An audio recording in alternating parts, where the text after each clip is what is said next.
ప్రతి ఏటా సంక్రాంతి సీజన్ సినిమాలకు ఎంతో ప్రత్యేకం. సంక్రాంతి సెలవులే టార్గెట్గా పెద్ద హీరోల దగ్గర నుంచి మిడ్ రేంజ్ హీరోల వరకు కూడా తమ సినిమాలను సంక్రాంతి సెలవుల్లో తీసుకొచ్చేసి పెద్ద ఎత్తున కలెక్షన్లు సాధించాలని టార్గెట్గా పెట్టుకుంటారు.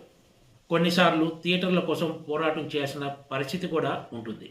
పెద్ద పెద్ద హీరోలుగా చెప్పుకున్న వాళ్ళకు కూడా ఈ తిప్పలు తప్పవు. ఈసారి సంక్రాంతికి అంటే 2025 సంక్రాంతికి టాలీవుడ్ నుంచి 3 సినిమాలు మాత్రమే బరిలో నిలిచాయి.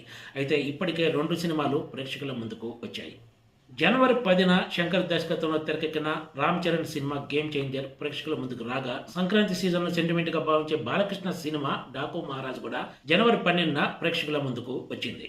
ఇక మిగిలింది అనిల్ రావుపూడి దర్శకత్వంలో తెరకెక్కిన వెంకటేష్ మూవీ సంక్రాంతికి వస్తున్నాం మాత్రమే. ఇక్కడ మరో కీలక విషయం ఏమిటంటే, ఈ సంక్రాంతి బరిలో నిలిచిన గేమ్ చేంజర్ సంక్రాంతికి వస్తున్నాం 2 సినిమాలకు నిర్మాత కూడా దిల్ రాజే.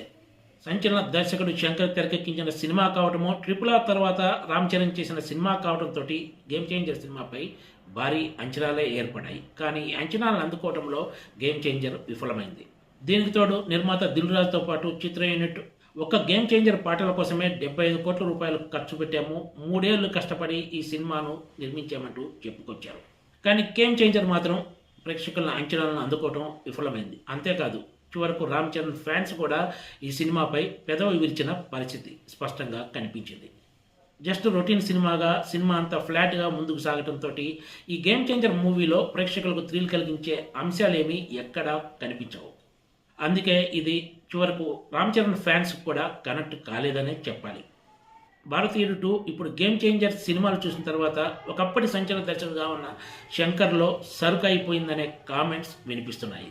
గేమ్ చేంజర్ సినిమాలో రామ్ చరణ్, ఎస్జే సూర్యల నటన సూపర్గా ఉన్నా కూడా కథలో ఏమాత్రం కొత్తదనం లేకపోవడంతో వీళ్ళు ఎంత బాగా నటించినా కూడా పెద్దగా ఉపయోగం లేకుండా పోయిందనే చెప్పాలి.